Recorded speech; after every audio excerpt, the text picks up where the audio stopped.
ሰላም ጤና ይስጥልን እጅጉን የተወደዳችሁና የተከበራችሁ የአዲስ ስፖርት ቤተሰቦቻችን እንደምን አላችሁልን? ከእናንተው ከሆነው ከአዲስ ስፖርት የዩቲዩብ ቻናላችን አዳዲስ ስፖርታዊ ጉዳዮችን ልናካፍላችሁ እነሆ ዳግም ተገናኘን። በዕለተ እሁድ የማለዳ የስፖርት የመረጃ ሰዓታችን የተለያዩ ስፖርታዊ ጉዳዮችን የምናነሳበት የዛሬ ፕሮግራማችንን እነሆ ይዘን ቀርበናል። ስለምታደምጡን ስለምትከታተሉንም ከልብ አድርገን እናመሰግናለን። በዛሬ ፕሮግራማችን እንደተለመደው ትልልቆቹን የአውሮፓ ክለቦች ከዛ ውጭ ደግሞ ትናንትናም የሚጠበቁ አይነት ትልልቆቹ ሊጎች ላይ ጨዋታዎች ነበሩ። በተወዳጁ የእንግሊዝ ፕሪምየር ሊግ በርከት ያሉ መርሃ ግብሮችን ተመልክተናል። የእነሱን የጨዋታ ውጤቶችና በጨዋታው ላይ የነበሩ አንዳንድ ጉዳዮችንም ወደ እናንተ እናደርሳለን። 7 ያክል የፕሪምየር ሊግ ጨዋታዎች ትናንትናን የተደረጉትና በተለይ የሚጠበቁ ጨዋታዎች ነበሩ። ዩናይትድ ከቶትንሃም ጋር ያደረገው፣ አርሰናልም እንዲሁ ከሰንደርላንድ ጋር ያደረገው፣ የቼልሲ ጨዋታ እንዲሁም የሚጠበቅ ነበር። ሌሎችም በርከት ያሉ መርሃ ግብሮች ነበሩ። በእንግሊዝ ብቻ ሳይሆን በሌሎችም የአውሮፓ ታላላቅ ሊጎች የተደረጉ ጨዋታዎች ነበሩ። እነሱንም እንመለከታለን። ዛሬ ደግሞ በሱፐር ሰንደይ ሊቨርፑል በሜዳው አንፊልድ ማንቸስተር ሲቲን የሚያስተናግድበት ጨዋታ በርካቶች በጉጉት ይጠብቁታል። የዚህን ጨዋታ የውጤት ግምቶቻችሁን፣ ከዛ ውጪ ደግሞ ትላንትና ስለ ክለቦቻችሁ የማንቸስተር ዩናይትድ ደጋፊዎችም የአርሰናል ደጋፊዎችም እንዲሁ የቼልሲና የሌሎች ክለብ ደጋፊዎችም እንዲሁ ስለ ክለቦቻችሁ ውጤቶች እያነሳችሁ ሀሳቦቻችሁ ልታጋሩን ትችላላችሁ። ፉአድ ባህሩ የዛሬውን ፕሮግራም እየመራው ከእናንተ ጋር ቆይታን አደርጋለሁ። ቪዲዮአችንን ላይክ፣ ቻናላችንን ሰብስክራይብ እያደረጋችሁ ከኛ ጋር ቆይታን አድርጉ። ከመሸጋገሪያ በኋላ በድጋሚ ተመልሰን እንገናኛለን። አብራችሁኝ ቆዩ።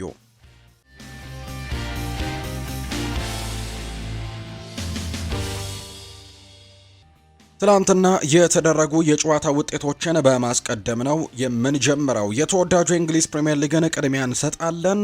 የተለያዩ መርሃ ግብሮችን ትላንትና በ25ኛው ሳምንት ተመልክተናል። በጣም ሲጠበቁ የነበሩ ጨዋታዎች ናቸው። ከቀን 9 ሰዓት ጀምሮ ጨዋታዎች የተደረጉት እርግጥ ነው 25ኛው ሳምንት የተወዳጁ የእንግሊዝ ፕሪምየር ሊግ ጅማሮን ያደረገው ዕለተ አርብ ላይ እንደነበር እናስታውሳለን።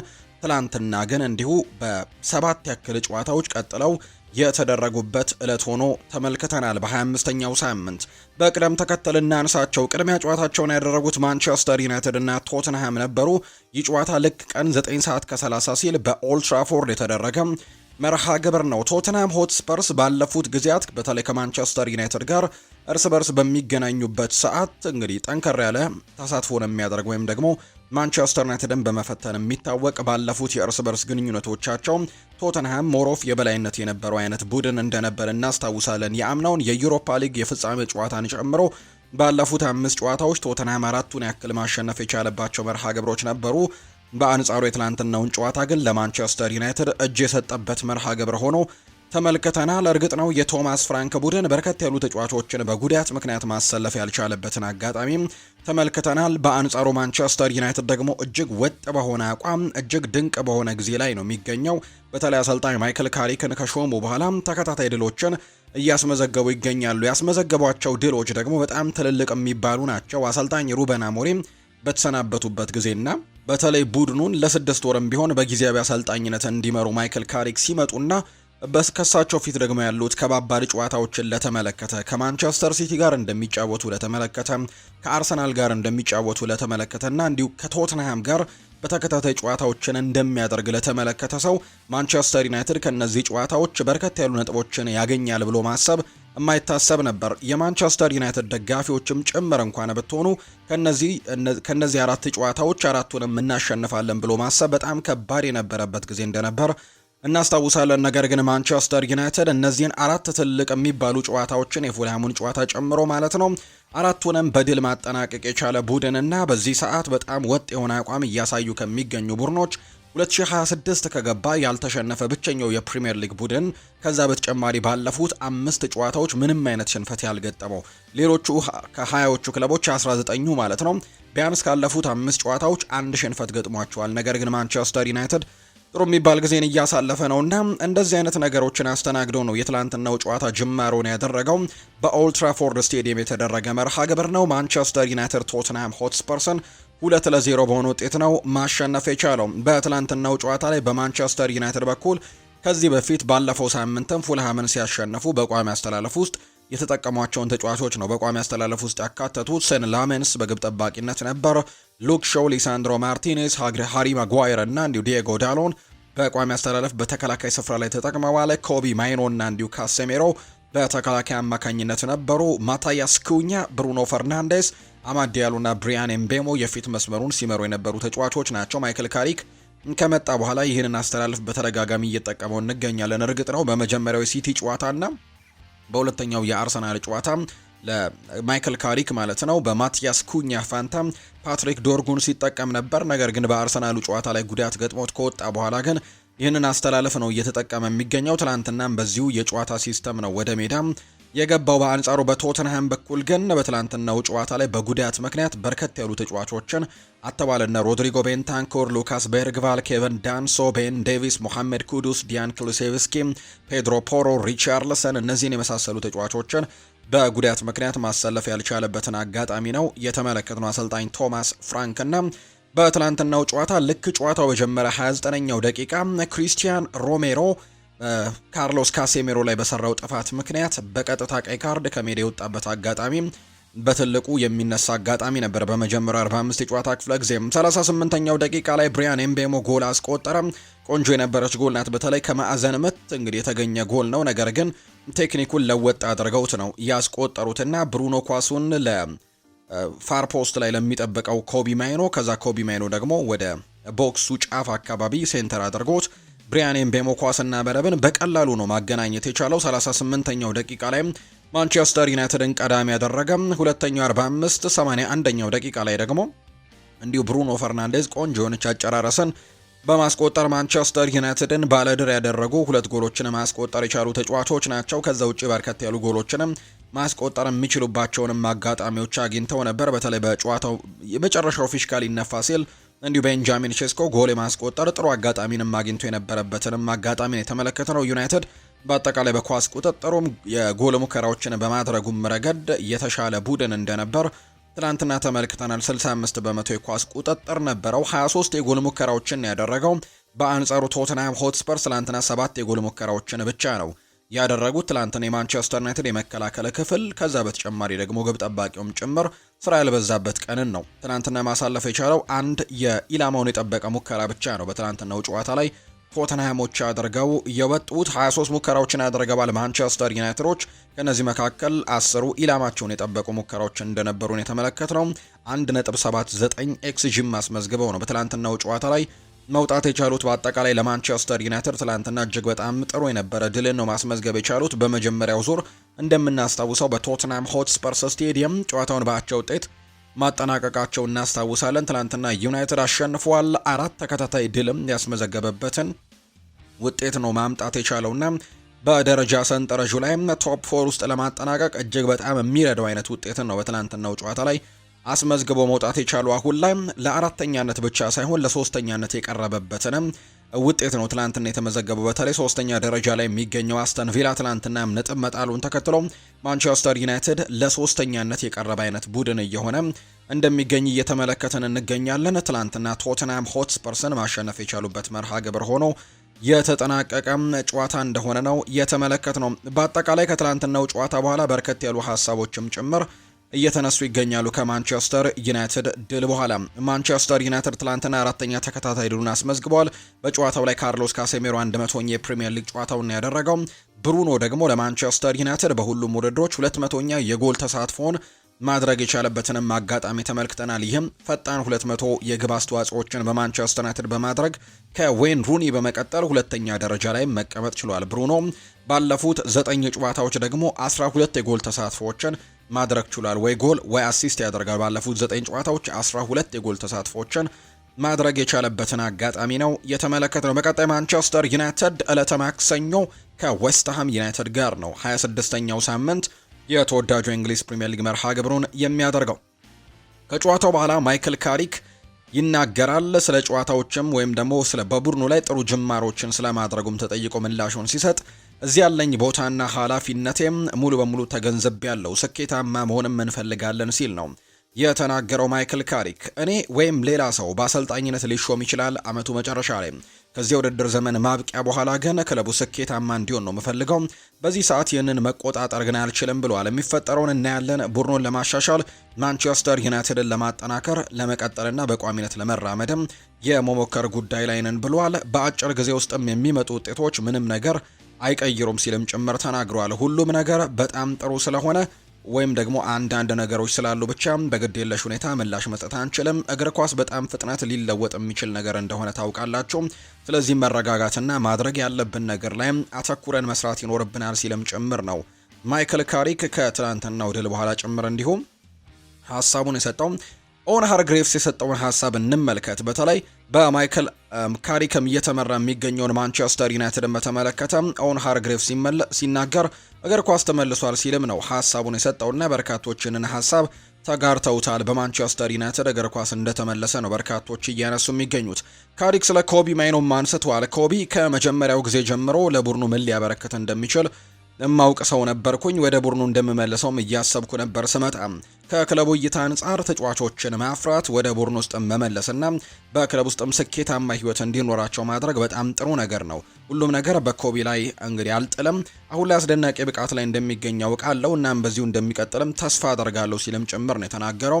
ተጨማሪ ተጫዋችም ወደ ቡድኑ ቢቀላቀልም እንዲሁ እንፈልጋለን። ለወጣት ተጫዋቾች እድል ከመስጠት በላይ ደግሞ የተሻለ ስሜትም የለም ሲል ጭምር ነው ማይክል ካሪክ የተናገረው። ስለ አማካይ ክፍሉም ተጠይቆ ነበር።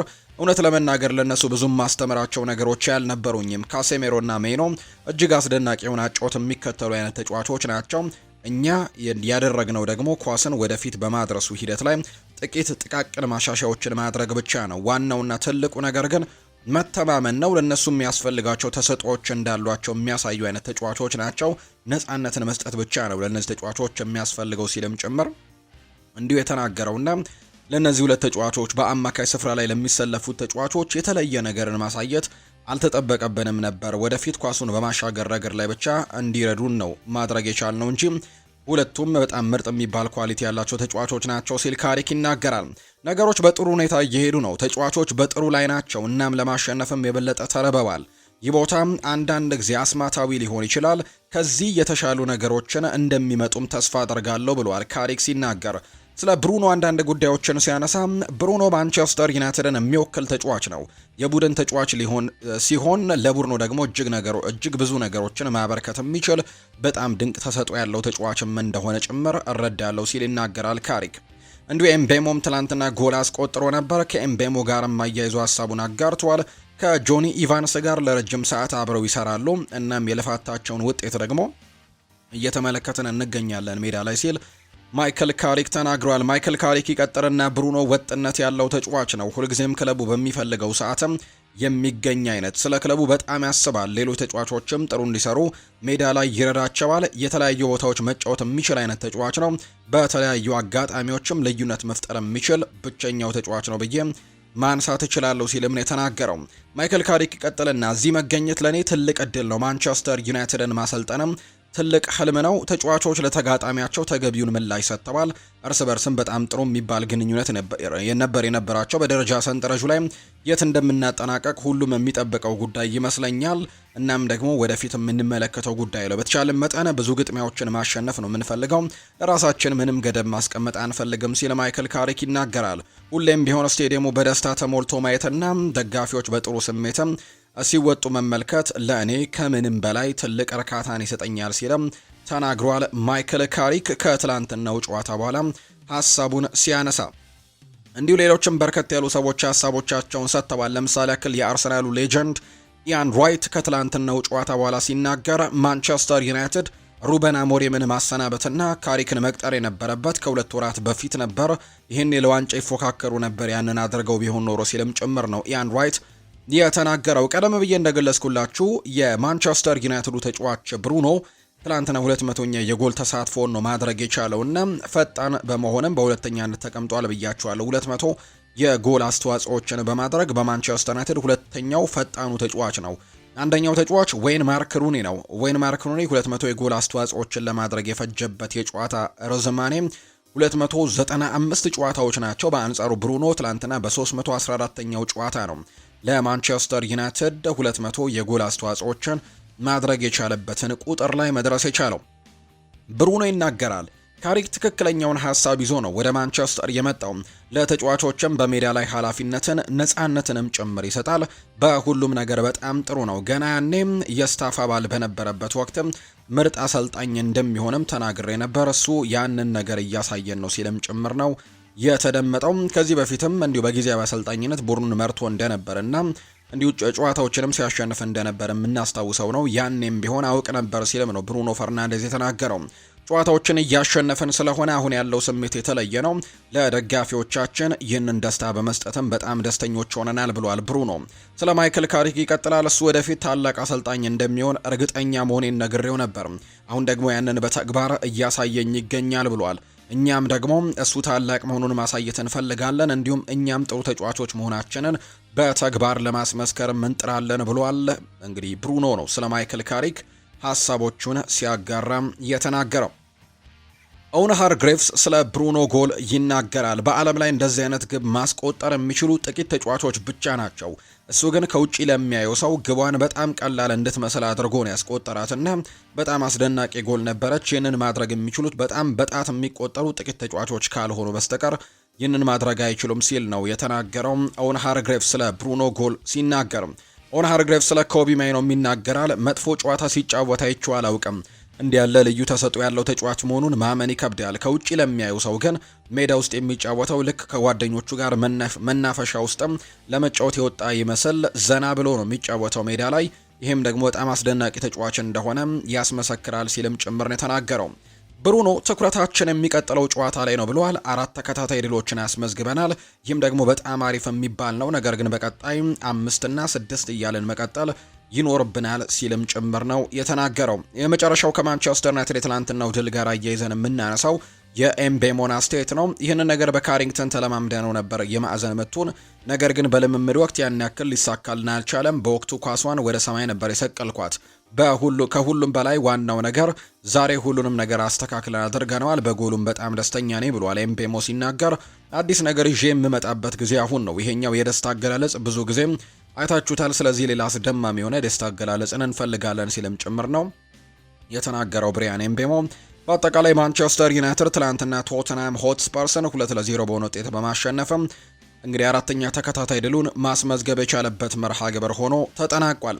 ሌሎች መርሃ ግብሮች ደግሞ ልክ ምሽት 12 ሰዓት ሲሉ ነው ጅማሯቸውን ያደረጉት። በርከት ያሉ ጨዋታዎች ምሽት 12 ሰዓት ላይ ተደርገዋል። ከነዚህ መካከል አርሰናል እና ሰንደርላንድ ያደረጉት ጨዋታ እጅግ በርካቶች በጉጉት የሚጠብቁት ጨዋታ ነበር። በተለይ የአርሰናል ደጋፊዎች በጉጉት ይጠብቁታል። ምክንያቱም ከዚህ በኋላ የሚደረጉ እያንዳንዱ ጨዋታዎች ለዋንጫው አንድ እርምጃ የሚቀርቡበት ነውና እያንዳንዱ ጨዋታ በትኩረት ለማሸነፍም አርሰናል እንደሚሰራ ይታወቃል እና እነዚህ ጨዋታዎች ለአርሰናል ደጋፊዎች እጅግ በጣም ወሳኝ እንደሆኑ ይታወቃል። በተለይ በመጀመሪያው ዙር ደግሞ አርሰናል ነጥብ ከጣለባቸው መርሃ ግብሮች መካከል አንደኛው ከሰንደርላንድ ጋር ያደረገው የስታዲየም ኦፍ ላይቱ ጨዋታ እንደነበር እናስታውሳለን። በአቻ ውጤት መጠናቀቁ የምናስታውሰው ጨዋታ ነውና የመጀመሪያው ጨዋታ ላይ ነጥብ መጣላቸውን ተከትሎ ከዛ ውጭ ደግሞ እያንዳንዱ ጨዋታዎች ለዋንጫ በሚያደርጉት ግስጋሴ ላይ የሚኖራቸው ሚና ትልቅ ከመሆኑ ጋር በተያያዘ የአርሰናል ደጋፊዎች ጨዋታዎቹን እንዲጠብቁ አድርጓቸዋል። ትላንትና በኤሚሬትስ ስቴዲየም ነው ሰንደርላንድን ያስተናገዱት አርሰናሎች። ባለፉት ጥቂት ጨዋታዎች ላይ በተለይም ነጥብ የጣሉባቸው አጋጣሚዎች እንደነበሩ እናስታውሳለን። በእርግጥ ባለፈው ሳምንት ሊድስ ዩናይትድን 4-0 በሆነ ውጤት በማሸነፍ ወደ ድል የተመለሱበት ሳምንት እንደሆነ የምናውቀው ጉዳይ ነው። ነገር ግን ከዛ በፊት በነበሩ ጨዋታዎች ላይ ነጥብ መጣላቸውን ተከትሎ እንዲሁ ጨዋታዎችን በአቻ ውጤት እንዲሁ የተሸነፉበት መርሃ ግብር እንደነበር ስናስታውስ ግን ምናልባት አርሰናል ደጋፊዎች ስጋት ውስጥ የገቡበት ጊዜ እንደነበር እናስታውሳለን። ነገር ግን ከዛ በኋላ ያደረጓቸውን የትላንትናውን ጨዋታ ጨምሮ 2 ተከታታይ ድሎችን ያስመዘገቡበት፣ ባለፉት 2 የፕሪሚየር ሊግ ጨዋታዎችም 7 ጎሎችን ያስቆጠሩበት። ለአርሰናል በጣም ትልቁ አውንታዊ ነገር ደግሞ አጥቂው ቪክተር ዮኬሬሽ ወደ ጎል አስቆጣሪነቱ እየተመለሰ መምጣቱ ለአርሰናል ደጋፊዎችና እንዲሁ ለአርሰናል በጣም መልካም የሚባል ዜና እንደሆነ ትናንትናም ተመልክተናል። እርግጥ ነው በትናንትናው ጨዋታ ላይ በቋሚ አስተላለፍ ውስጥ አልተካተተም ነበር። በጉዳት ላይ የሚገኙት እንዲሁ ማርቲን ኦዴጋርድና እንዲሁ ቡካዮ ሳካም በትናንትናው ጨዋታ ላይ እንዳልነበሩ ተመልክተናል። በአንጻሩ እነሱን ተክተው ሃቨርትስ እና ባንድ ዋይኬ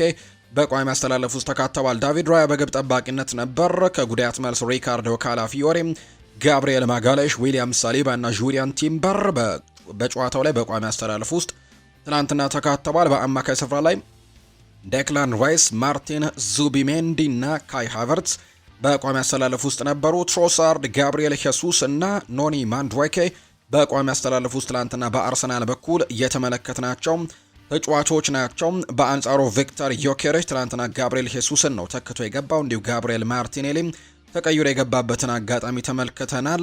በጣም ጥሩ የሚባል ምሽትን ነው አርሰናሎች ማሳለፍ እንደቻሉ በትላንትናው ጨዋታ ላይ እየተመለከት ነው። በተለይ ቪክተር ዮኬሬሽ ደግሞ ተቀይሮ ገብቶ 2 ጎሎችን ማስቆጠሩ ለአርሰናልም ለራሱም እንዲሁ ጭምር በጣም ጥሩ መነቃቃትን ይሰጠዋል ተብሎ ይታሰባል። እንደምታስታውሱት የዚህ ወር የአርሰናል ምርጡ ተጫዋች ተብሎ መመረጡን እናውቃለንና አሁን ወደ ጎል አስቆጣሪነቱ እየተመለሰ ነው። እንደውም ቁጥሮችን እየተመለከትኩ ነበር። 2026 ከገባ በፕሪሚየር ሊጉ እንደሱ ጎል ያስቆጠረ የለም የሚል አይነት ቁጥሮችን እየተመለከትን እንገኛለንና በጣም ጥሩ ቁጥሮችን እያስመዘገበ ይገኛል። የፈረንጆቹ አዲስ ዓመት 2026 ከገባ እንደ ቪክተር ዮኬሬሽ ብዙ ግቦችን ከመረብ ጋር ያሳረፈ የፕሪሚየር ሊግ ተጫዋች የለም። በርከት ያሉ ግቦችን እያስቆጠረ ይገኛል። አሁን ላይ ወደ ጎል አስቆጣሪነቱ እየተመለሰ ነው።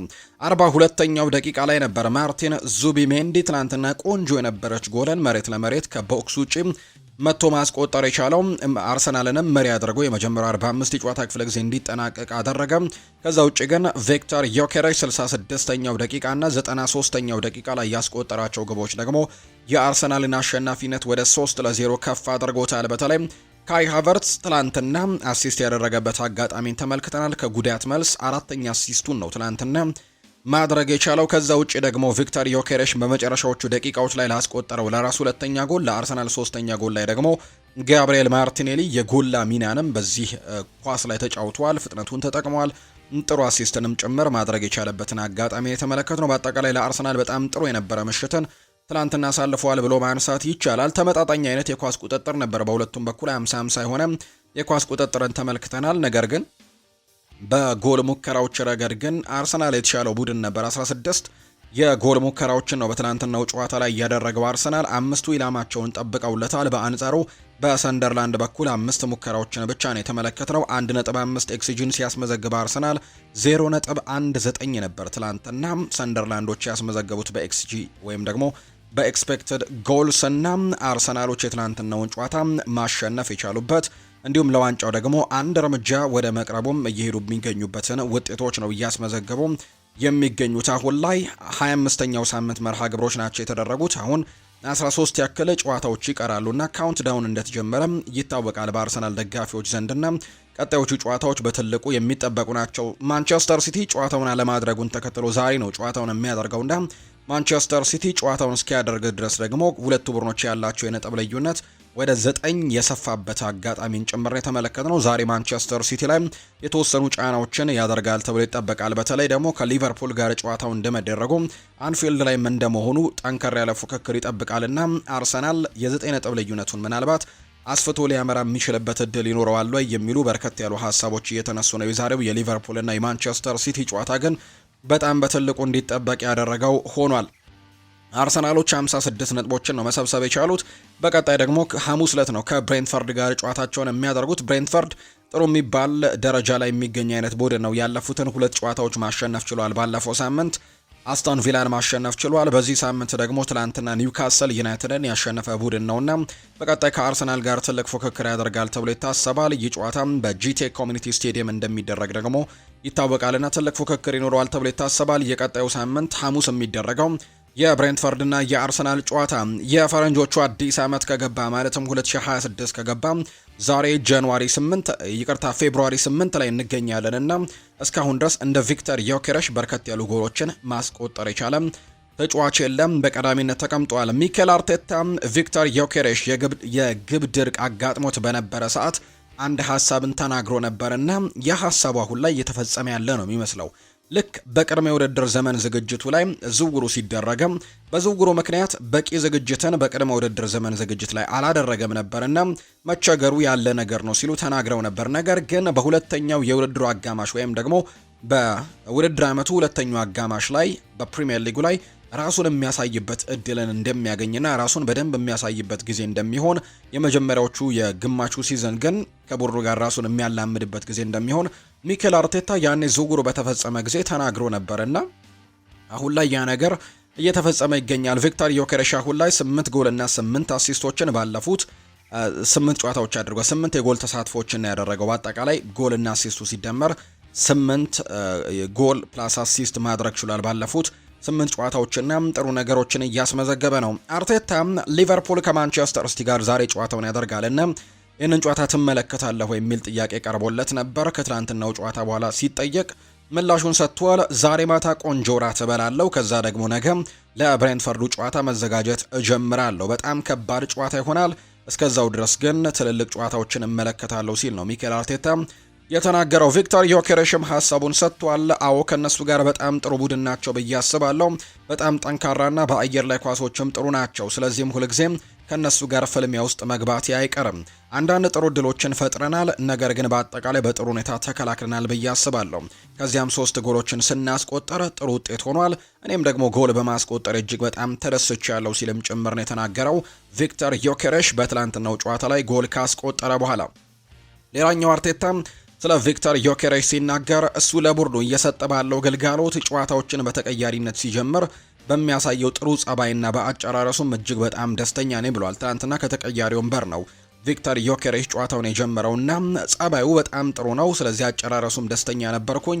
በአጠቃላይ ጥሩ ምሽትን አሳልፈዋል ሲል ነው አርቴታ ስለ ቪክተር ዮኬሬሽ የተናገረው። ሚኬል አርቴታ በ9 ነጥብ ስለመራቁም ተጠይቆ ነበር። ምንም የተለየ ነገር የለም፣ የምንፈልገውን ለማሳካት አሁንም ብዙ ጨዋታዎችን ማሸነፍ ይኖርብናል። በነጥብ ልዩነቱ ላይ ምንም ትኩረት አናደርግም ነው ያለው። አሁን ግዴታችንን ተወጥተናል። ማድረግ ያለብንንም ይህንን ጨዋታ መገምገምና ለማሻሻል መሞከር ነው። ለብሬንትፈርዱ ጨዋታ መዘጋጀት ይኖርብናል ሲል አሰልጣኝ ሚኬል አርቴታ ጨምሮ ተናግሯል።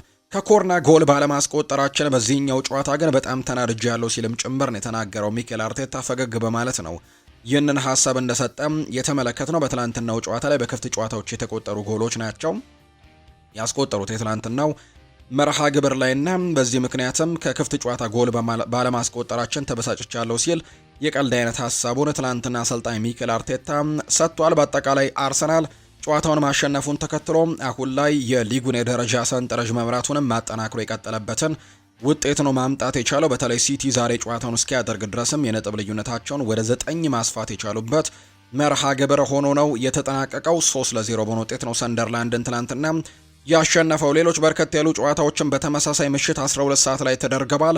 ቦርንመዝ እና አስተን ቪላ ትናንትና ጨዋታቸውን በቫይታሊቲ ስቴዲየም አድርገው ተመልክተናል።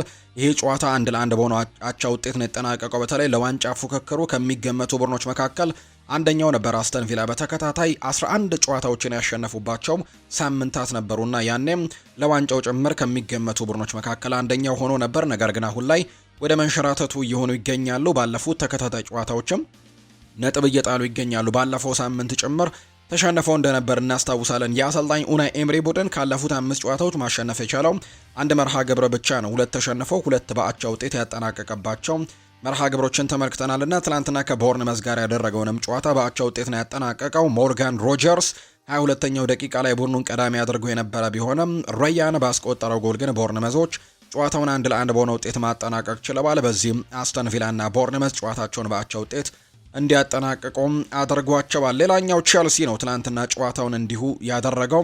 ቼልሲ እንዲሁ ትላንትና ከሜዳ ውጪ ወደ ወልቨርሃምፕተን ወንደረርስ ሞሊኒው ስቴዲየም አቅንቶ ነበር ጨዋታውን ያደረገው ከወልቭስ ጋር በፕሪሚየር ሊግ የደረጃ ሰንጠረዥ ግርጌ ላይ ከሚገኘው ቡድን ጋር ነበር ትላንትና ጨዋታውን ያደረገው። 3-1 በሆነ ውጤት ማሸነፍ ችሏል። ወደ ጨዋታ የተመለሰው ኮል ፓልመር በመጀመሪያ 45 በ13ኛው በ35ኛውና በ38ኛው ደቂቃ ባስቆጠራቸው ግቦች ሃትሪክ ሰርቶ ጨዋታውን 3-1 በሆነ ውጤት ማሸነፍ ችለዋል። 61 ደቂቃዎችን ነው ሜዳ ላይ የቆየው። 3 ግቦችን አስቆጥሮ ወጥቷል። የመጀመሪያዎቹ 2 ግቦች ዣኦ ፔድሮ ላይ በተሰሩ ጥፋቶች የተገኙ የፍጹም ቅጣት ምት ጎሎች ናቸው።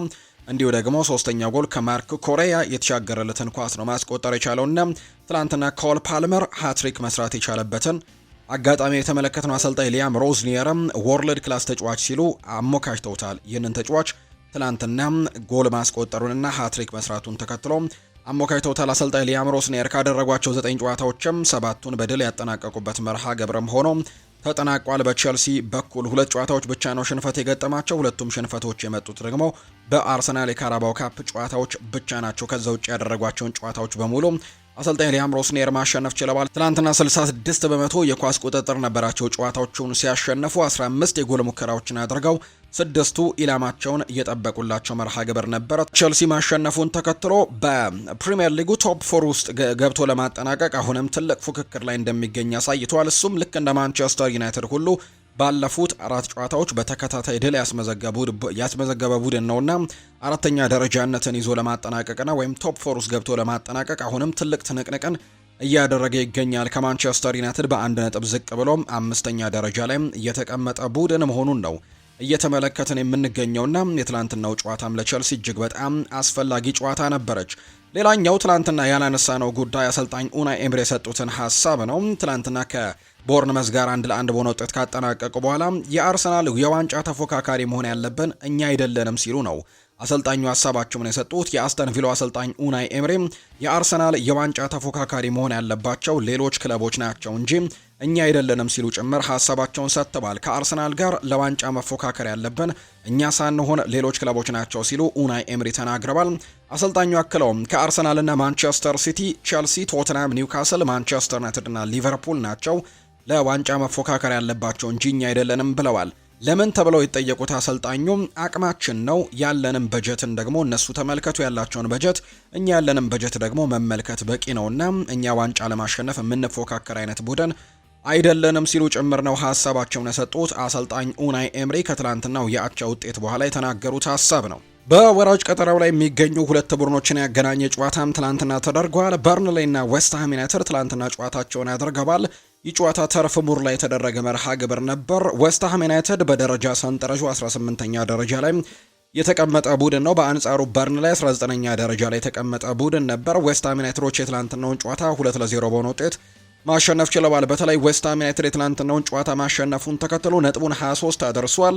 18ኛ ደረጃ ወራጅ ቀጠና ውስጥ ቢገኝም 17ኛ ደረጃ ከተቀመጠው ኖቲንግሃም ፎረስት ጋር ያለውን የነጥብ ልዩነትም ወደ 3 ማጥበብ የቻለበትን አጋጣሚ ተመልክተናል። በአጠቃላይ ካለፉት 5ቱ ጨዋታዎች ደግሞ የኑኖ ኤስፕሬንቶ ሳንቶ ቡድን 3ቱን ጨዋታዎች ማሸነፍ ችሏል። ካለፉት 4 ጨዋታዎችም እንዲሁ 3ቱን በድል ማጠናቀቅ የቻለበት መርሃ ግብር ሆኖ ተጠናቋል። በጣም ጥሩ የሚባል ጊዜ ላይ እያሳለፈ የሚገኘው ኔዘርላንዳዊው ሰመርቬል ትላንትናም ጎል አስቆጥሮላቸዋል። 13ኛው ደቂቃ ካስቴላኖስ ነው 26ኛውን ደቂቃ ሌላኛውን ጎል ማስቆጠር የቻለው። በዚህም ዌስትሃም ዩናይትድ የትላንትናውን ጨዋታ 2-0 ማሸነፉን ተከትሎ በደረጃ ሰንጠረዡ ላይ ጥሩ እንግዲህ ላለመውረድ የሚታገሉበት ጊዜ ላይ ጥሩ ነገሮችን ለማስመዝገብም እድሎች እንዳላቸው እያስመለከቱ ይገኛሉ። ትላንትና 2-0 በሆነ ውጤት ነው በርንሌይን ማሸነፍ የቻለው።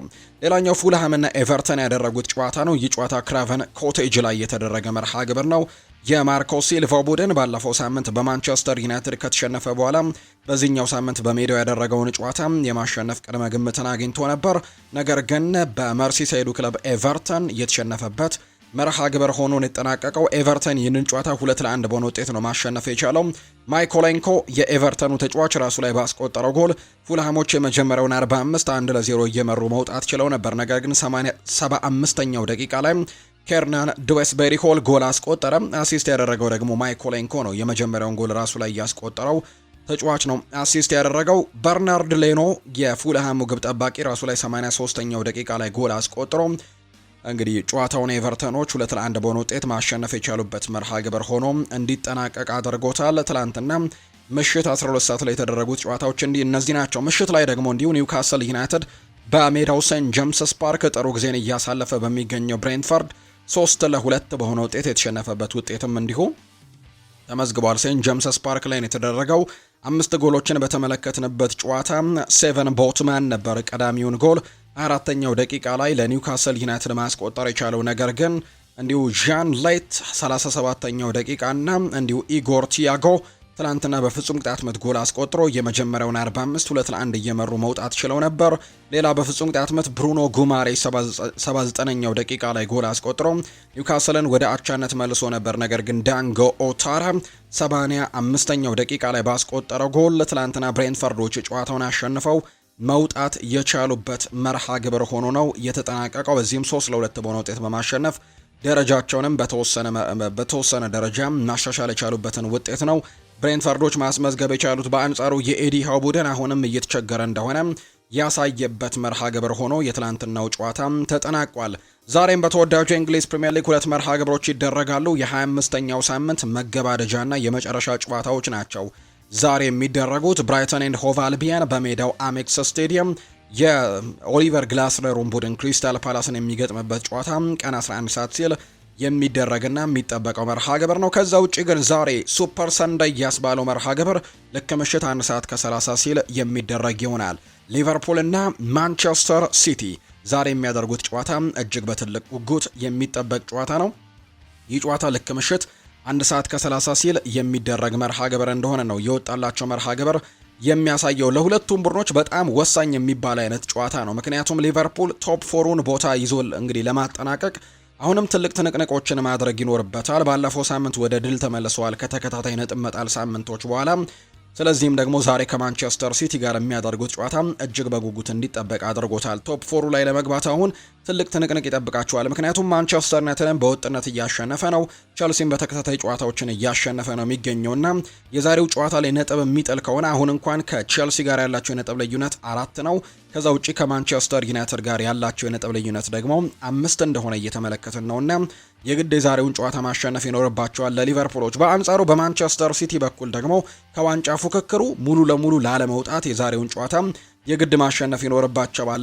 እንግዲህ የቀድሞው የማንቸስተር ሲቲ ተጫዋች የነበረው ማይካል ሪቻርድስ አንድ ሀሳብን ሲሰጥ ተመልክቼዋለሁ። ዛሬ ማንቸስተር ሲቲ በሊቨርፑል የሚሸነፍ ከሆነ ሙሉ ለሙሉ ዋንጫው የአርሰናል መሆኑን ማረጋገጥ ይኖርብናል ሲልም ጭምር ተናግሮ ነበርና የዛሬውን ጨዋታ የሚሸነፍ ከሆነ እንግዲህ በጣም ከባድ ያደርገዋል ማለት ነው የዋንጫ ፉክክሩን ለማንቸስተር ሲቲ። በአንጻሩ አርሰናል በ9 ነጥቦች ከፍ ብሎ የሚቀጥልበትን ውጤት ያገኛል እንግዲህ ይሆናል ማንቸስተር ሲቲ ዛሬ የሚሸነፍ ከሆነና ለማንቸስተር ሲቲም ለሊቨርፑልም የዛሬው ጨዋታ በጣም ተጠባቂ በጣም በትልቅ ፉክክርም የሚደረግ ጨዋታ ይሆናል ተብሎ ይታሰባል። በሊቨርፑል በኩል ረጅም ጊዜ ጉዳት ላይ የሚገኙት ስቴቨን ባጄቲች እና ጂኦቫኒ ሊዮንን ጨምሮ ጀረሚ ፍሬምፖንግ፣ አሌክዛንደር ኢሳክ እና ኮነር ብራድላይ በዛሬው ጨዋታ ላይ አይኖሩም። ምናልባት ጆ ጎሜዝ የመመለስ እድል ይኖረዋል ተብሎ ይታሰባል። በአንጻሩ በሲቲ በኩል ጀረሚ ዶኩ፣ ሄስኮ ግቫርዲዮል፣ ማቴዮ ኮቫቺች፣ ሳቪኒሆ እና ጆን ስቶንስ በዛሬው ጨዋታ ላይ እንደማይኖሩ ነው የተነሳው። በአንጻሩ በርናርዶ ሲልቫ የመሰለፍና ያለመሰለፍ እድሉ ያልተረጋገጠ ነው ተብሏል። 61276 ደጋፊዎችን በሚይዘው አንፊልድ ስቴዲየም ይህ ጨዋታ ይደረጋል። ክሬግ ፓውሰን ደግሞ ጨዋታውን በመሃል ዳኝነት ይመሩታል። ያለፉትን 3 የእርስ በርስ ግንኙነቶቻቸውን ከተመለከተን ማንቸስተር ሲቲም በመጀመሪያው ዙር 3-0 በሆነ ውጤት ማሸነፉን የምናስታውሰው ጉዳይ ነው። ከዛ በፊት በነበሩ 2 ጨዋታዎች ግን ሊቨርፑል የበላይነት ነበረው። በተለይ አምና በተደረጉ ጨዋታዎች ላይ የአምናው የውድድር ዓመት ላይ ሁለቱንም ሊቨርፑል ማሸነፍ ችሎ ነበር። 2-0 በሆነ ውጤት ነበር ያሸነፈው። በዘንድሮ ግን በመጀመሪያው ዙር ጨዋታ ማንቸስተር ሲቲ የበላይነቱን ወስዶ ነበር። የዛሬው ጨዋታ ደግሞ እጅግ በጉጉት ይጠበቃል። ማንቸስተር ሲቲ ፕራይም በነበረበት ጊዜ ጭምር ወይም ደግሞ የሶስትዮሽ ዋንጫን ትሬብልን ባሸነፈበት እንዲሁም በርከት ያሉ ነጥቦችን ሰብስቦ ሪከርድ በሰበረበት ዓመት ጭምር ሊቨርፑልን በአንፊልድ ማሸነፍ እጅግ ከባድ እንደሆነ ሲታይ እንደነበር የምናስታውሰው ነው። ከዛ ውጭ አሰልጣኝ ፔፕ ጓርዲዮላ እዚህ እንግሊዝ ከረገጥኩኝ ጊዜ ጀምሮ በጣም ትልቁ ተጋጣሚና ከባዱ ተፎካካሪ ሊቨርፑል ነው፣ በጣም ከባዱ ሜዳ ደግሞ አንፊልድ ነው ሲሉ ሀሳባቸውን ሰጥተው ነበርና የዛሬው ጨዋታ አንፊልድ ላይ እንደመደረጉ ምን አይነት ውጤቶች ይመዘገባሉ በርካቶች በጉጉት ይጠብቁታል። የተወዳጁ የእንግሊዝ ፕሪምየር ሊግ 25ኛ ሳምንት ላይ ደርሷል። አርሰናል በ25 ሳምንታት ጉዞ ውስጥ 56 ነጥቦችን በመሰብሰብ አንደኛ ደረጃ ላይ ተቀምጦ ሊጉን እየመራው ይገኛል። ሁለተኛ ደረጃ ላይ ተቀመጠው ማንቸስተር ሲቲ ነው። እርግጥ ነው አንድ ጨዋታ ይቀራል። 24 ጨዋታዎችን ያደረገው የዛሬው ጨዋታ ይቀራል። በ47 ነጥቦች ግን ሁለተኛ ደረጃ ላይ ተቀምጧል። አስተን ቪላ 25 ጨዋታዎችን አድርጎ መሰብሰብ የቻለው 47 ነጥቦችን ነውና ሶስተኛ ደረጃ ላይ ተቀምጧል። በጣም ጥሩ ፎርም ላይ የሚገኘው ማንቸስተር ዩናይትድ በ44 ነጥቦች አራተኛ ደረጃ ላይ ተቀምጧል። ከሶስተኛ ደረጃ ላይ ከሚገኘው ከአስተን ቪላ የ3 ነጥቦች ልዩነት ብቻ ነው አሁን ላይ የሚገኘው። በአንጻሩ ቸልሲ በ43 ነጥቦች አምስተኛ ደረጃ ላይ ሲቀመጥ፣ ሊቨርፑል የዛሬውን ጨዋታ አላደረገም። ያው በ39 ነጥቦች ስድስተኛ ደረጃ ላይ የተቀመጠ ቡድን እንደሆነ ተመልክተናል። ብሬንትፈርድ ትላንትና ማሸነፉን ተከትሎ ነጥቡን እኩል ከሊቨርፑል ጋር አድርጎ ሰባተኛ ደረጃ ላይ የተቀመጠ ቡድን ነው። ቶትናም ሆትስፐርስ ጥሩ የሚባል ጊዜን በፕሪሚየር ሊጉ እያሳለፈ አይገኝም። የአሰልጣኝ ቶማስ ፍራንክ ቡድን ከጉዳት ቀውሱ ጋር ተያይዞ ከዛ በተጨማሪ ከውጤት ማጣቱ ጋርም እየታገለ ነው የሚገኘውና በ29 ነጥቦች 14ኛ ደረጃ ላይ ተቀምጦ ተመልክተነዋል። በደረጃ ሰንጠረዡ ግርጌ ላይ የሚገኙት ዌስትሃም ዩናይትድ በ23 ነጥብ፣ በርንሌ በ15 ነጥብ እና ወልቭስ በ8 ነጥብ የመጨረሻዎቹን 3 ደረጃዎች የያዙ ቡድኖች ናቸው። የከፍተኛ ግብ አስቆጣሪነቱን ኤርሊንግ ብራውት ሃላንድ በ20 ግቦች ይመራባል። ኢጎር ቲያጎ በ17 ግቦች ይከተልባል። አንቷን ሴሜኒዮ 12 ግቦች ያሉት፣ ዶሚኒክ ካልቨር ልዊን እና ሁጎ ኤኪቲኬ 10 ግቦችን ማስቆጠር የቻሉ ተጫዋቾች ናቸው። የአሲስቱን ደረጃ ብሩኖ ነው የሚመራው። 12 አሲስቶችን በማድረግ በቀዳሚነት ተቀምጠዋል። ራያን ሸርኪ በ7 አሲስቶች ሁለተኛ ነው። ጃክ ግሪሊሽ በጉዳት ላይ ይገኛል። 6 አሲስቶችን አድርገው ሶስተኛ ነበር። ከዛ ውጭ ግን ኤርሊንግ ሃላንድ ከማንቸስተር ሲቲ፣ ግራኒት ጃካ ከሰንደርላንድ፣ ሊያንድሮ ትሮሳርድ ከአርሰናል፣ ሙሐመድ ሳላ ከሊቨርፑል፣ ሙሐመድ ኩዱስ ከቶተንሃም እና ሞርጋን ሮጀርስ ከአስተን ቪላ 5 አሲስቶችን ማድረግ የቻሉ ተጫዋቾች ናቸው። በፕሪሚየር ሊጉ ዛሬ ሁለቱ ጨዋታዎች ቀጥለው የሚደረጉ ነው የሚሆነው። ሌሎች ሊጎችንም እንመለከት። በስፓኒሽ ላሊጋም ትናንትና ጨዋታዎች ቀጥለው ተደርገዋል። ባርሴሎና አሁንም መሪነቱን ያጠናከረበትን ውጤት ነው ማስመዝገብ የቻለው። ትናንትና በድል አጠናቋል። ባርሴሎና ማሸነፉን ተከትሎ የካታላኑ ክለብ ባርሴሎና ትናንትና ከማዮርካ ጋር ነበር ጨዋታውን ያደረገው። 3-0 በሆነ ውጤትም አሸንፈው መውጣት ችሏል። የባርሴሎናን የማሸነፊያ ግቦች ላሚን ያማል፣ ማርክ በርናል እና ሮበርት ሌቫንዶስኪ ናቸው ማስቆጠር የቻሉት። ባርሴሎና 58 ነጥቦችን በመሰብሰብ በአንደኛ ደረጃነት ተቀምጧል። በአንጻሩ ማዮርካ በ24 ነጥቦች 15ኛ ደረጃ ላይ የተቀመጠ ቡድን ነው። አትሌቲኮ ማድሪድ በቀጣይ ከባርሴሎና ጋር ዕለተ ሐሙስ የላሊጋ መርሃ ግብራቸውን ያደርጋሉ። ይህ ጨዋታ በትልቅ ጉጉት እንዲጠበቅ ያደርገዋል። በአንጻሩ ማዮርካ ከሪያል ቤቲስ ጋር ነው ጨዋታውን እንዲሁ የሚያደርገው። ከዛ ውጭ ግን ከትላንትና ከተደረጉ ሌሎች የስፓኒሽ ላሊጋ ጨዋታዎችን ስንመለከት ራዮ ቫይካኖ እና ሪያል ኦቪዬዶ ላይ ያደርጉት የነበረው ጨዋታ እንግዲህ ተራዝሟል በአንዳንድ ምክንያቶች። በአንጻሩ ሪያል ሶሴዳድ እና ኤልቼ ጨዋታቸውን አድርገው ሪያል ሶሴዳድ 3-1 በሆነ ውጤት ጨዋታውን ማሸነፍ ችሏል። ዛሬም በስፓኒሽ ላሊጋ ጨዋታዎች ቀጥለው ይደረጋሉ። ዲፖርቲቮ አላቬስ ከሄታፌ ጋር ጨዋታውን ያደርጋል። አትሌቲክ ቤልባው ከሌቫንቴ፣ ሲቪያ በሜዳው ራሞን ሳንቼስ ፒዥዋን ከዢሮና ጋር ጨዋታውን ያደርጋል። አትሌቲኮ ማድሪድ በሜዳውና በደጋፊ ፊት በሪያድ ኤር ዋንዳ ሜትሮፖሊታኑ አሬና ከሪያል ቤቲስ ጋር የሚያደርጉት ጨዋታ ምሽት 2:30 ላይ የሚደረግ ነው። ሌላኛው ሜስታያ ላይ የሚደረገው ቫሌንሲያና ሪያል ማድሪድ የሚያደርጉት ጨዋታ ዛሬ ከሚጠበቁ ጨዋታዎች መካከል ይሆናል ተብሎ ይታሰባል። ቪኒ ጁኒየርን በቅጣት ምክንያት፣ ሮድሪጎ ጎይሽን በጉዳት ምክንያት በዛሬው ጨዋታ ላይ እንዲሁ ደግሞ የአማካይ ስፍራ ተጫዋች የሆነው ቤሊንጋምም ጭምር በጉዳት ምክንያት በዛሬው ጨዋታ በሪያል ማድሪድ በኩል አንመለከታቸውም። ነገር ግን ዛሬ ወደ ሜስታያ አምርተው ሪያል ማድሪዶች ከቫሌንሲያ ጋር በስፓኒሽ ላሊጋም ዛሬ ጨዋታቸውን የሚያደርጉ ነው የሚሆነው። በጣሊያን ሴሪኤም ትላንትና ጨዋታዎች ቀጥለው እንዲሁ ተደርገዋል። ናፖሊ ትላንትና ጣፋጭ ድል ያስመዘገበበት ቀን ሆኖ ተመዝግቦለታል። በጣሊያን ሴሪኤ መርሃ ግብር ትላንትና ዤኗን የገጠመው ናፖሊ 3-2 በሆነ ውጤት ነው ማሸነፍ የቻለው። የናፖሊን የማሸነፊያ ግቦች ከማንቸስተር ዩናይትድ በውሰት ወደ ናፖሊ ያመራው ራስመስ ሆይለንድ አሁንም ጎል በማስቆጠሩ ላይ እየቀጠለ ይገኛል።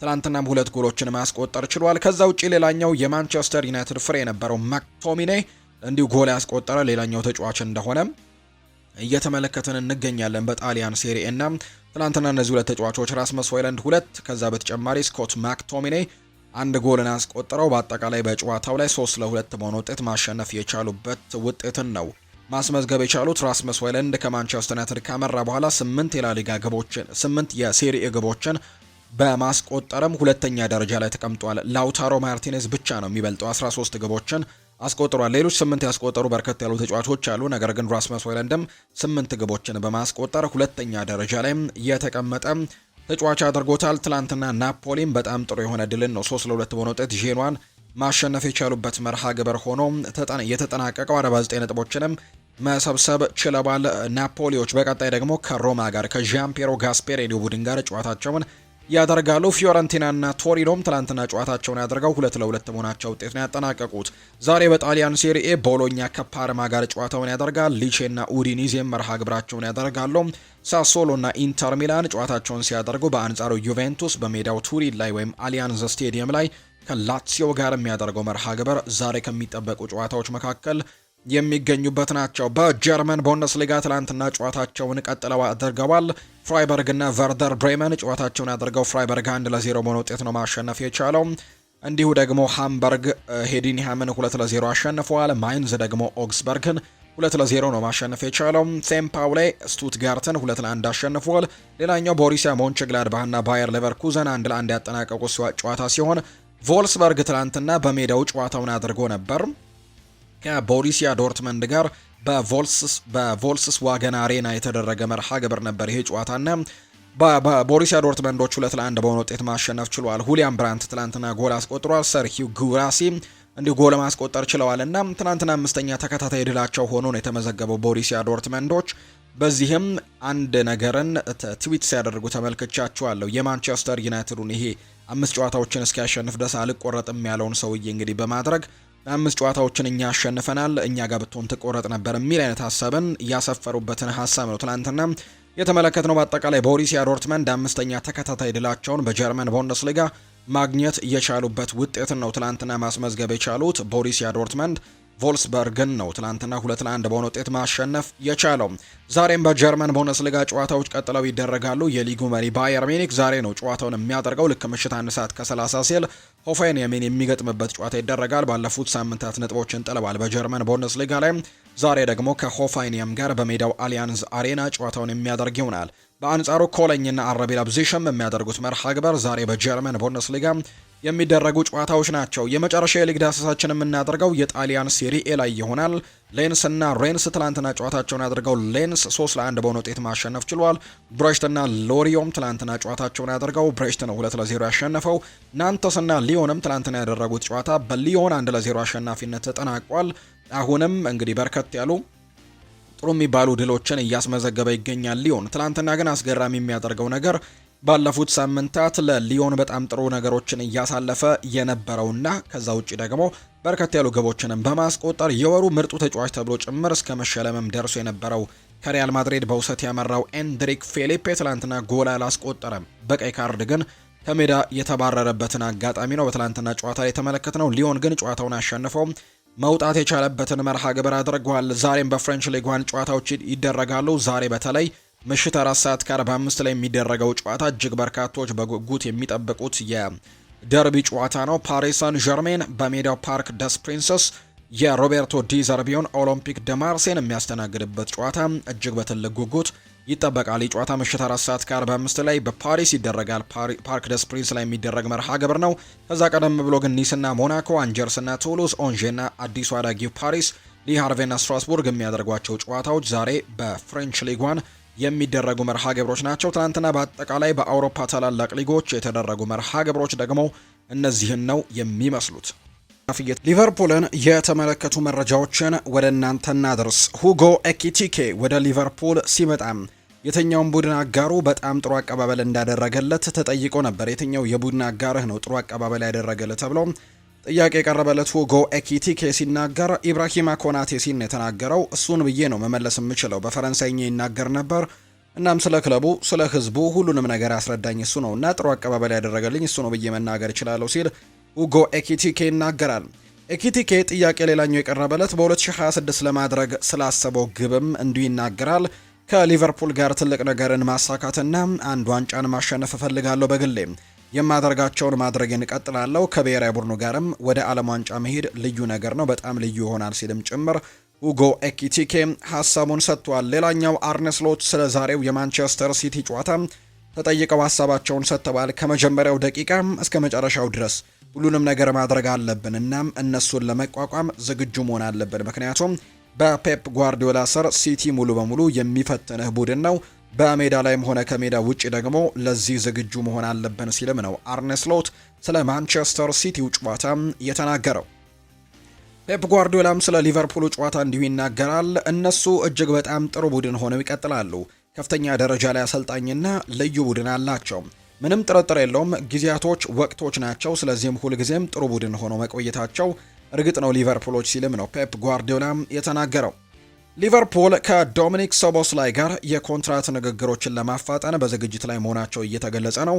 ክለቡ ጠቀሜታውን ወይም ደግሞ የተጫዋቹን አስተዋጽኦ ሙሉ በሙሉ ተገንዝቧል ወይም ተመልክቶታል። አማካዩ ወደ ከፍተኛው ደግሞ ደረጃ ላይም ከፍ ለማድረግም እየተዘጋጀ የሚገኝ አይነት ተጫዋች ነው። በተለይ ትልልቆቹ የአውሮፓ የሚባሉ ክለቦችም ደግሞ ተጫዋቹን ለማስፈረም ጥያቄዎችን እያቀረቡ ነውና ሊቨርፑሎች በቶሎ ይህንን ተጫዋች ኮንትራት ለማራዘም ንግግሮችን ማድረግ ይኖርባቸዋል ተብሎ እንደሚታሰብ ነው ዘገባዎች እየወጡ የሚገኙትና በዚህም መሰረት ሊቨርፑሎች አሁን ላይ ተጫዋቹን ኮንትራት ለማራዘም ንግግሮችን ያደርጋሉ ብሏል ግሬም ቤሊ ሲናገር። ነገር ግን ዶሚኒክ ሶቦስላይ ከሊቨርፑል ጋር አዲሱን ለመፈራረም በሳምንት 300,000 ፓውንድ ምናልባት ሊጠይቅ ይችላል የሚል ጥያቄ ወይም የሚል አይነት ሀሳብም ደግሞ እየተነሳ ነው የሚገኘውና ሊቨርፑሎች በዚህ ጉዳይ ላይ ይስማማሉ ወይ? በርካቶች የሚጠብቁት ጥያቄ ነው።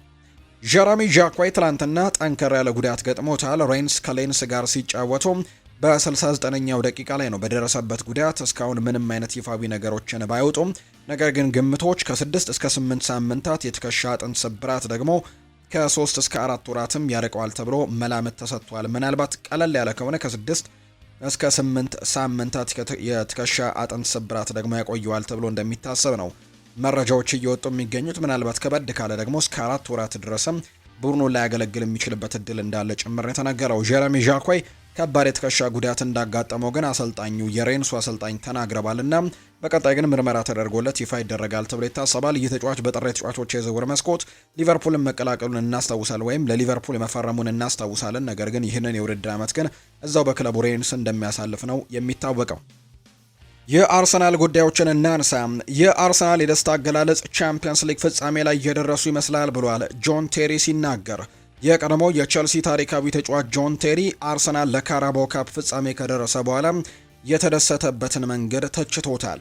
ስለ አርሰናል ደስታ አገላለጽ መናገር እፈልጋለሁ ያለው ጆን ቴሪ ቻምፒየንስ ሊግን ሳይሆን ካራባኦ ካፕ መሆኑን መዘንጋት የለባቸውም ሲልም ነው የተናገረው። የአርሰናል ደስታም ከልክ ያለፈ ነበር ሲል የገለጸው ጆን ቴሪ በእርግጥ አሁን ላይ ያለንበት ጫናን ያሳያል ሲልም ነው የተናገረው። አርሰናል የፕሪሚየር ሊግ ምርጥ ስብስብ ወይም ደግሞ ምርጡ ክለብ ነው፣ ነገር ግን ቻምፒየንስ ሊግ ፍጻሜ አይደለም፣ ያለፉት ለካራባኦ ካፕ ፍጻሜ ነው ሲል ጆን ቴሪ ሀሳቡን ጨምሮ ተናግሯል። ሌላኛው ሮቤርቶ ባጂዬ ደግሞ ስለ ጄሚ ካራገር እና ፖል ስኮልስ እንዲሁ አንዳንድ ጉዳዮችን አጋርቷል። በተለይ በተንታኝነት እያገለገሉ ከሚገኙ የቀድሞ ተጫዋቾች ጋር በተያያዘ ነው ሮቤርቶ ባጂዮ ሀሳቡን የሰጠው።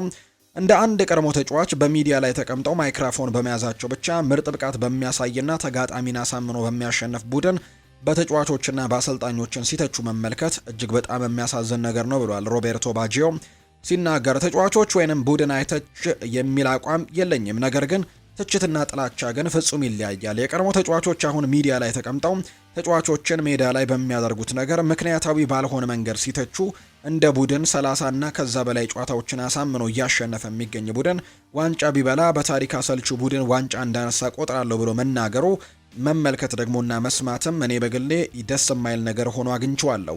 ለዛም ነው ምንም አይነት የቲቪ እግር ኳስ ተንታኝ ሆኜ ስራም ማልሰራው ሲል ሮቤርቶ ባጂዮ ይናገራል። የሚገርመኝ ነገር ምን መሰላችሁ ይላል ሮቤርቶ ባጂዮ ሲናገር፣ አሁን ላይ ትልልቅ ሚዲያ ላይ ተቀምጠው ባልተገባ መልኩ ተጫዋቾችንና ጥሩ ቡድኖችን እየተቹ የሚገኙ የቀድሞ ተጫዋቾች እንዲሁ ደግሞ ተጫዋች በነበሩበት ወቅት ሜዳ ላይ የነበረውን ብቃታቸውን መለስ ብለው ቪዲዮ ቢመለከቱ አንዳንዶቹ እንዴት ይጫወቱ እንደነበረ ራሳቸው ያፍሩበታል። እነዚህ ተጫዋቾች በነበሩበት ወቅት 3 ኳስ ድሪብል ማድረግ የማይችሉ የቀድሞ የሙያ ባልደረቦቼ ሚዲያ ላይ ሆነው ተጫዋችን ሲያወግዙ ስመለከት ለእነሱን ያፍራለሁ ሲል ነው ሮቤርቶ ባጂዮ ሀሳቡን የሰጠውና ይህንን ነገር ነው የተናገረው ሮቤርቶ ባጂዮ። የሪያል ማድሪድ ጉዳዮችን እናንሳ። በእኔ እምነት ክሪስቲያኖ ሮናልዶና ሊዮኔል ሜሲ ከፍተኛ ደረጃ ላይ ይገኛሉ። ከእነሱ ቀጥሎ ግን እኔና ኔይማርንን የምንገኘው ብለዋል ኤዲን ሃዛርድ ሲናገር። ሮናልዶና ሜሲ ከፍ ያሉ ናቸው፣ ከእነሱ ቀጥሎ ግን እኔና ኔይማርን አለን ብለዋል ኤዲን ሃዛርድ ሲናገር። ሪያል ማድሪድ ትሬንት አሌክዛንደር አርኖልድን በስነ ልቦና በመደገፍና ከሱ ጋር በመቆም አርቤሏን አልፈልገውም ወይም ደግሞ ክለቡን እንዲለቅ ይፈልጋል ተብሎ ከእንግሊዝ ሲወራ የነበረውን ወሬም አስተባብለዋል። ትሬንት በቅርብ ጊዜም ከቢልባኦ ጋር በተደረገ ጨዋታ ላይም ጉዳት ከማስተናገዱ በፊት ጠንከር ያለ እይታና ብቃትም አሳይቷል። ለዚህም ደግሞ ክለቡ አሁንም በሱ ላይ እምነት እንዳለው ነው ዲያሪዮ አስ መረጃውን ያጋራው። ክለቡ ምንም አይነት ችኮላ እንደሌለበት አረጋግጧል። ማድሪድ ከትሬንት ጋር የተዋዋለው ለአንድ ቀን ሳይሆን ለረጅም ጊዜ ፕሮጀክት ነው። ጉዳቱ ረጅምና አሳሳቢ ነበር። እናም ክለቡ ዶክተር ኒኮ ማሂችን የትሬንትን የሕክምና ስርዓትም ትኩረት ሰጥቶ እንዲቆጣጠር ማድረጉ ተጫዋቹ አሁን ላይ ያለምንም ጉዳትም ወደ ሙሉ ጤንነት ለመመለሱ ትልቁ ምክንያት እንደሆነ ነው ዲያሪዮ አስ መረጃውን ያጋራው። የሩዲገር ወደ ሜዳ መመለስ በዲን ሃውችሰን ላይ ያለውን ጫና ያሳድጋል። እናም ለቦታው የበለጠ ውድድር እንዲኖርም በር ይከፍታል። ምንም እንኳን ተከላካዩ ጥሩ ባይሆንም ክለቡ በዲን ሃውችሰን ላይ ትልቅ እምነት ግን አለው። ሪያል ማድሪድ ስፔናዊውን ተከላካይ የማይደበቅና የዘመናዊ ተከላካይ አይነት ባህሪ ያለው ደፋር ተጫዋች አድርጎም እንደሆነ ይመለከተዋል። በተለይ በመጀመሪያዎቹ ጨዋታዎች በጣም ጥሩ የሚባል አይነት ፐርፎርማንስን አሳይቶ እንደነበረና እንዲሁ ጥሩ ፓሰርም እንደሆነ ጭምር ሲነገር ነበር። ነገር ግን ባለፉት ጥቂት ጨዋታዎች ላይ አንዳንድ ስህተቶችን ተመልክተውበታል። ነገር ግን አሁንም ቢሆን ትልቅ ኮከብ መሆን የሚችል አይነት ተከላካይ አድርገው ይመለከቱታልና ዲያሪዮ አስ እንደሚለው ከሆነ የሩዲገር መመለስም ትልቅ ፉክክር ይፈጥራል ተብሎ ነው የሚጠበቀው። ፍሎሬንቲኖ ፔሬዝ ቀደም ሲል ባርሴሎናና ሪያል ማድሪድ መተባበር አለባቸው ማለቱ የሚታወስ ነው። ዮሃን ላፖርት ለእነዚህ ቃላትም ምላሽ የሰጠው ፍሎሬንቲኖ ፔሬዝ ሙሉ በሙሉ ችላ በማለትም ከሱፐር ሊግ በመውጣትና ከአውሮፓ እግር ኳስ ማህበር ጋር ያለውን ጥምረት በማረጋገጥ ነው። በተጨማሪም ፍሎሬንቲኖ ፔሬዝ ቀደም ሲልም ላፖርት የባርሴሎና ፕሬዝደንት እንዲሆንና ቲያዥ እንዲሆነም ብድር እንዳስለቀቀለትም የባርሴሎና ፕሬዝደንት እንዲሆነም ሁሉንም ነገር እንዲያመቻችለትም ማድረጉን ማስታወሱን ነው ጋዜጠኛ ኦርቴጋ መረጃውን ያጋራው። ሪያል ማድሪድ በዚህ ሲዝን ምንም አይነት ዋንጫ ማንሳት ካልቻለም አልቫሮ አርቤሏ በውድድር ዓመቱ መጨረሻም ከስልጣን እንደሚባረር ተረጋግጧል። ምናልባት ግን ዋንጫዎችን የሚያሸንፍ ከሆነ ግን ምናልባት በአሰልጣኝነት የመቀጠል የተወሰኑ እድሎች ሊኖሩት እንደሚችሉ ነው ኢኤስፒኤን የተባለ የመረጃ ምንጭ ያጋራው። ዳኒ ካርቫሃል ሜዳ ላይ ለመጫወት ሙሉ በሙሉ ዝግጁ መሆኑን በስፖርት ከተማ ውስጥም ላለው ሁሉ ነገር ይነገራል። ነገር ግን የክለቡ ዶክተሮች ግን ጉልበቱ ገና ብዙ ደቂቃዎችን ለመጫወት ዝግጁ እንዳልሆነ ተናግረዋል። ክለቡ ጥንቃቄን ለማድረግና ሐኪሞች አረንጓዴ መብራት እስኪሰጡ ድረስም ለመጠበቅ ወስኗል ብሏል። ኤል ሙንዶ ዲፖርቲቮ ነው ይህንን መረጃ ያጋራው። ኤንድሪክ በሪያል ማድሪድ ቤት አብሮት ከሚሰራው አጋሩ ጋር አሁንም ቢሆን በሊዮን አብሮ በመስራት ላይ ነው። ሆኖም ግን ኤንድሪክ በሊዮን ቤት በሁሉም ነገር ቁጥጥርና ክትትል እየተደረገበት ይገኛል የተባለው ይህ ሰው ከሊዮን ጋር በቅንጅት የሚሰራ ልዩ ፊዚዮቴራፒስት እንደሆነም ተነግሯል። የሚመገበውን እያንዳንዱ ምግብ የሚቆጣጠረውም እንዲሁ አንድ ሼፍ ነው። እንዲሁም ደግሞ አንድ ታማኝ ሰውም የግልና የቤተሰቦቹን ጉዳይ እየተቆጣጠረ እንደሚገኝም ዲያሪዮ አስ መረጃውን አጋርቷል። ኬሊያን ምባፔም ቀሪ ደሞዙንና እስካሁን የቆየበትን ነገር ጨምሮ 5.9 ሚሊዮን ዩሮ እንዲከፈለው ከፓሪስ ሳን ዠርሜን ጠይቋል። ፓሪስ ሳን ዠርሜን ቀደም ሲል 55 ሚሊዮን ዩሮ ደሞዝና ቦነስ ከፍሎታል። ነገር ግን የመጨረሻው ክፍያ አሁንም ተከፍሎ አልተጠናቀቀም። ሆኖም ግን ፓሪስ ሳን ዠርሜን ይህንን ክፍያ ለመክፈል 8 ቀን አለው።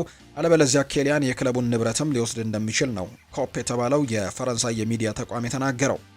ኦሪዮል ሹዋሜኒ የሪያል ማድሪድን የመሃል ሜዳ የመምራት ኃላፊነት ይኖረዋል። አርቤሏ አሁን ላይ ፈረንሳዊው ከዚህ በኋላ በመሃል ሜዳው ተከላካይነት ላይ ላለማጫወት አቅዷል። መርሁ ግልጽ ነው። እያንዳንዱ ተጫዋች በሪያል ማድሪድ ለመጫወት ብቁ የሚያደርገው ቦታውን መያዝ አለበት። ነገር ግን አርዳ ጉሌር ቤሊንጋምን ይተካዋል ወይ የሚለው ጥያቄ አሁን ላይም እርግጥ ነው። ከዛም ውጪ አርቤሏ ሁሉንም ተጫዋቾች በቦታቸው እንዲጫወትም የተቻላቸውን ያደርጋሉ ተብሎ እንደሚታሰብ ነው ሆሴ ፍሊክስ ዲያዝ መረጃውን ያጋራው። በእነዚህ 2 ሳምንታት ውስጥ የቡድን በአካል ምን ያክል እንደተሻሻለም ተመልክቻለሁ ብለዋል። አርቤሏ ሲናገር ስለተወሰኑ ፐርሰንቶች ወይም ለመሻሻል ሬቲንግ ማውራትም ሁልጊዜም ከባድ ነው። ቃላትን ከተጫዋቾቹ ብቃት ምርጡን ለማውጣትና ሜዳ ላይ ምን ማድረግ እንዳለባቸው የበለጠ ግልጽ ማድረግም ይሆናል። መሰረታችንን እንቀጥላለን እናም ሁልጊዜም ደግሞ ደጋግመን የምናደርገው ይህንን ነው ብለዋል አልቫሮ አርቤሏ። ባርሴሎና ከሱፐር ሊግ ራሱን ማግለሉን አስታውቋልና እንደዚሁ ደግሞ ስለዚህ ጉዳይ ምን ትላለህ ተብሎ አርቤሏ ተጠይቆ ነበር። የኔግሬራን ጉዳይ በተመለከተም በስፔን እግር ኳስ ላይ ትልቁ ነገር አሁንም መፍትሄ እንዳላገኘ በዓለም ላይ ማንም ሰው የተረዳ አይመስለኝም። የኔግሬራ ጉዳይ ብዙ ሰዎች ሊያስቡበት የሚገባ ጉዳይ ይመስለኛል ብሏል አርቤሏ ሲናገር። በተለምዶ ሪያል ማድሪድ በሜስታያ ስቴዲየም ብዙ ይቸገራል። ለምንድን ነው ብዙ ስቴዲየሞች ነገሮች በዚህ ስቴዲየም ከባድ የሚሆኑበት ተብሎ ነበር። ቫሌንሲያ ሁሌም ጠንካራ አስተላለፍ፣ ታዋቂ ተጫዋቾችና አሰልጣኞች ያሉት ታላቅ ቡድን ነው። ቫሌንሲያ በሪያል ማድሪድ ደጋፊዎች እጅጉን የሚወደድ ከተማ ነው ብሏል አርቤሏም ሲናገር። ለዛሬው ጨዋታ በቂ ተጫዋቾች ያለው ይበለ ታስባለሁ ይም ተብሎ ነበር።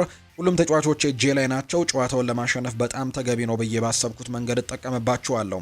አላሜን በምንገጥመው ተፎካካሪ መሰረትም ከፍተኛ መልሱን መስጠት የሚችሉ ተጫዋቾችን መምረጥ ነው። ከአንድ ቦታ በላይ ቦታ መጫወት የሚችሉ በርከት ያሉ ተጫዋቾች ያሉንና እነሱን እንጠቀማለን ብሏል አልቫሮ አርቤሏ። አልቫሮ አርቤሏ ይቀጥልና ያንን ደግሞ እንመለከታለን በዛሬው ጨዋታ ላይ።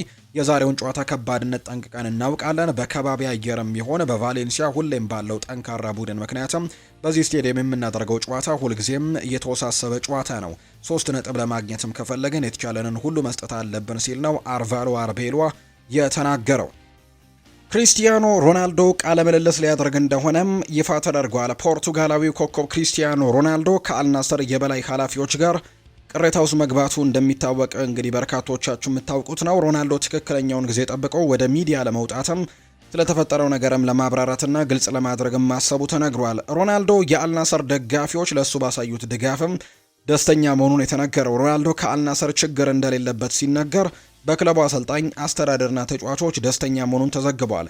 የክሪስቲያኖ ሮናልዶ ዋነኛው ችግር የሳዑዲ ፐብሊክ ኢንቨስትመንት ፈንድና ክለቡን በያዙበት መንገድ ላይ መሆኑን ነው ፋብሪዚዮ ሮማኖ ይፋ ያደረገው። ተጫዋቹ እንግዲህ በተለይ አልናስሮች በዝውውር መስኮቱ ላይ ድጋፍ እየተደረገላቸው አይገኝም። በተለይ በዋንጫ ፉክክሩ ላይ ተመሳሳይ አይነት ጥሩ ደረጃ ላይ የምንገኝ ወይም ደግሞ ተመሳሳይ አይነት የነጥብ ልዩነት ደግሞ የአንድ ነጥብ ልዩነት በማካከላችን ሆኖ በጥር ተጫዋቾች የዝውውር መስኮት ግን ለአንደኛው ክለብ ትልቅ ዝውውሮችን ማድረግ ለአንደኛው ክለብ ደግሞ ተጫዋቾችን አለማምጣት ምን የሚሉት ነው የሚል አይነት ጥያቄን እንዳነሳ ይታወቃል። ሁለቱም ክለቦች በአንድ አስተዳደር መተዳደራቸውን ተከትሎና የገንዘብ ምንጫቸው ከአንድ መሆኑን ተከትሎ ሮናልዶ ለአንደኛው ክለብ በአንድ ነጥብ ልዩነት ላይ በመካከላችን እያለ በአንደኛውን ክለብ ማጠናከር አንደኛውን ክለብ ደግሞ በዛው እንዲቀጥል ማድረግ ምን የሚሉት ነው የሚል አይነት ጥያቄን አንስቶ እንደነበር ይታወሳል። ባለፉት 2 ጨዋታዎች ላይ ቡድኑን ማገልገል አልቻለም ከአልሪያድ ጋር በነበረው መርሃ ግብር። ከዛ ውጭ ደግሞ በዚህ ሳምንትም ከአልኢቲሃድ ጋር መርሃ ግብራቸውን ሲያደርጉ በሜዳቸው የአልናስር ደጋፊዎች ድጋፋቸውን ሰጥተውታል። ሮናልዶን ከጎኑ እንደሆኑና ድጋፋቸውን እንደሰጡት ጭምር ነው